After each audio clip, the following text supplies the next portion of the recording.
Indy and the NFL Scouting Combine. It's a week where the NFL descends upon this great town, making some deals, determining the future of the league. Opportunity awaits the next group of NFL stars, and this is the week they meet with the teams who will invest in them with hopes of boosting their franchise. Now, one of those players that can provide a big boost, it's Arvell Reese. Does he go as high as number 2 to the Jets? The Ohio State player, we'll talk a lot about him and so much more. And Jermod McCoy is also here, as well as tons more talent. Of course, saying he's not going to work out today, but the tape speaks for itself. A lot more to come on that, as we will show you what's happening here inside Lucas Oil Stadium. The Combine, always a treat to be here for NFL Live. We're so glad that you're with us. Louis Riddick, Mina Kimes, Peter Schrager, Field Yates joins us in just a little bit. And of course, Adam Schefter. And you guys, as you might imagine, it happens every time this time of year. We got a lot of breaking news. So that is where we are going to begin with Adam Schefter. The latest, of course, Colts quarterback Anthony Richardson has been given permission by the team to seek a trade. That, according to our Colts reporter, Stephen Holder. Adam, what more can you tell us? Laura, the Indianapolis Colts are prepared to move forward this year with Daniel Jones, whose contract is up and who the team is trying to re-sign, along with last year's rookie quarterback Riley Leonard from Notre Dame. With those two quarterbacks expected to be on the roster, obviously, Anthony Richardson is looking for another home, a place where he would have the opportunity to be higher on the depth chart and play more. And the Colts have granted his agent permission to seek a trade. You remember last year, Richardson was hurt in pregame warmups, hurt his eye. His vision was impacted in a stretching band exercise accident. The vision has come back. He would like to play, and now it is up to his agent to go find a team that is interested in Anthony Richardson. And in a year where there's not a lot of quarterbacks in the draft and the free agent quarterback market is a bit thin, there could be some interest in the former 4th overall pick from the Indianapolis Colts, who is expected to move on from this city.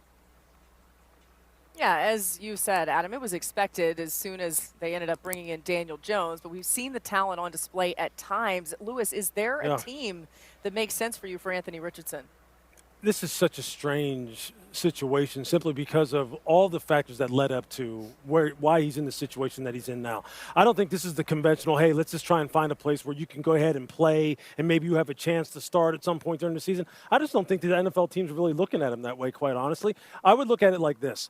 Anthony needs to go somewhere that has a strong foundation at the quarterback position, that has an established starter, that has a great head coach, play caller, quarterback coach, and a great quarterback in and of itself. To me, I've seen Andy Reid do this before. I've seen him do it when we had Donovan McNabb in Philadelphia, and then we signed Michael Vick once he got released from jail, and we kind of basically rehabbed his entire career at that point in time.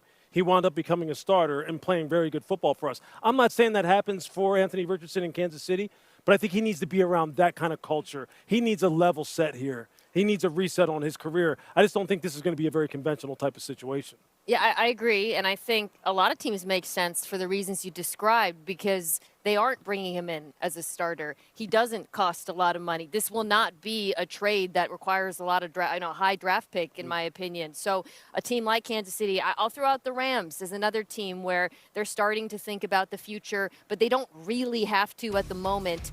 And his upside, the athletic tools, the big throws we saw at times could be tantalizing to head coach like Sean McVay, who wants to view him as a developmental project.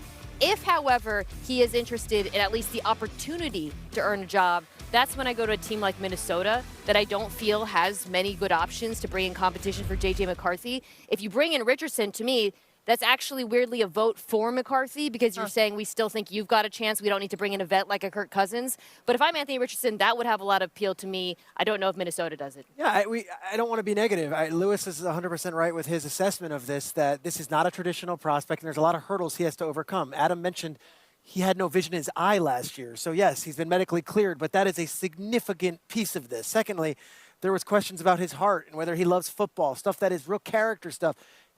Where are you now? Now that football was taken away for a season, where are you now? Do you come back hungrier than ever, wanting to learn more than ever? And the final part of this, and this is so much to do with the coaching and the evaluating of these quarterbacks, Shane Steichen's viewed as a quarterback-friendly head coach who pours everything into these young quarterbacks and is one of these individuals that is known for his ability to connect with all different quarterbacks, young, old, traditional, under center, and it didn't work out there. So this is a flyer. This is a coach who says, hey, we got a shot and let's give him a chance. But please, let's not compare this to Baker Mayfield or Sam Darnold, who are starters in this league for years and years and then got another opportunity. Yeah, I realize it's going to be a bit of a learning curve in so many ways. I actually spoke to Anthony Richardson on the field before a Monday Night Football game we had toward the latter part of the season, and he said he's learned a ton and actually learned a lot from Phillip Rivers. So I do think there's a bit of an opportunity for a new lease in this whole situation. He feels like he's ready for that. We'll see who ends up giving him a chance. Adam, last word from you. Well, the last thing is NFL Films captured a moment between Anthony Richardson and Kevin O'Connell in a post-game exchange last season where Kevin O'Connell reached in, hugged him, and said, you're going to play in this league for a long time.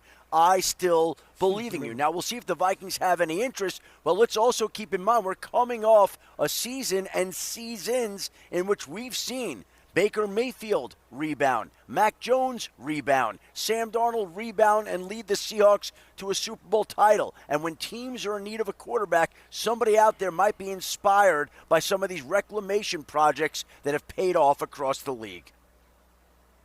Yeah, it's a good point. Don't forget that exchange that happened with Kevin O'Connell. I mean, all of these things carry weight and meaning, especially when we're trying to figure out where these quarterbacks go. And what Adam told us is not necessarily a heavy quarterback class when it comes to free agency or the draft. More breaking news, Adam. We go right back to you. This coming from the Jets, a trade between the Jets and the Titans. Adam, what do we need to know?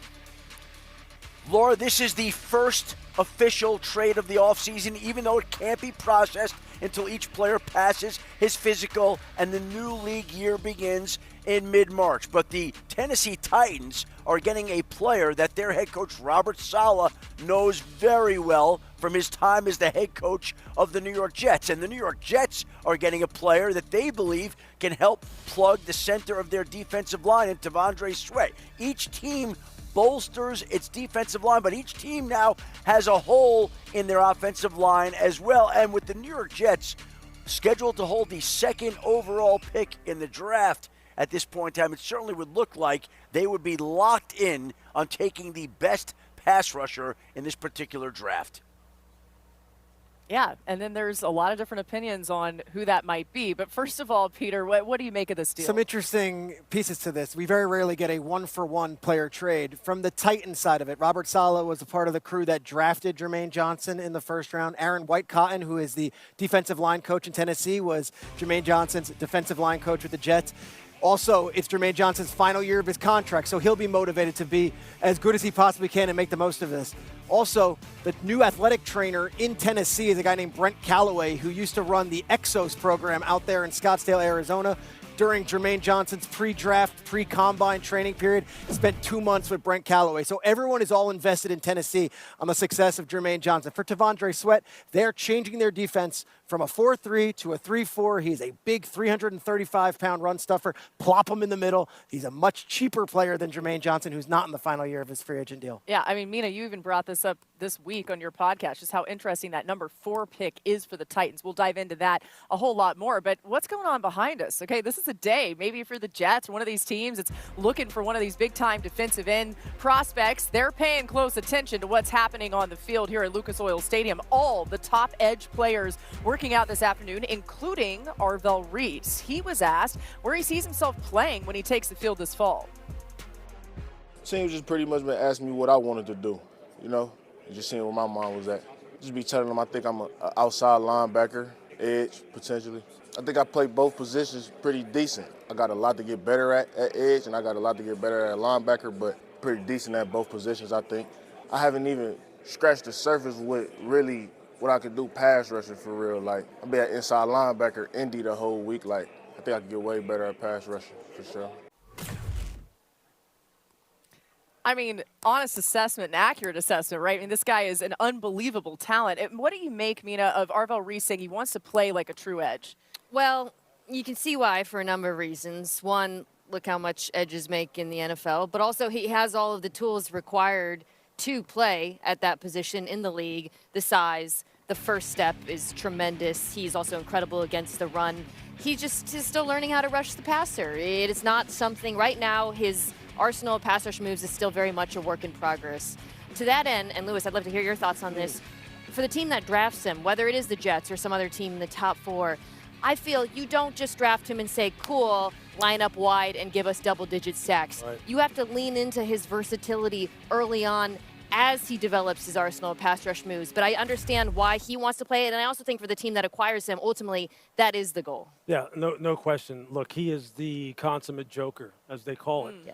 I mean, it's exactly what they did in Dallas when Micah Parsons was initially there. That's what they did. First and second down, you play off ball. Third down, maybe you move down on the outside on the edge. Maybe we rush it in the middle, in the A and B gap. We can move you all over the place, have it be game plan specific. Yeah, you're right. You would be doing this young man a disservice if you just put him up on the line of scrimmage and say, hey, look, you know where he's going to be. Go ahead and tee off on this guy who's still trying to develop his pass rush package.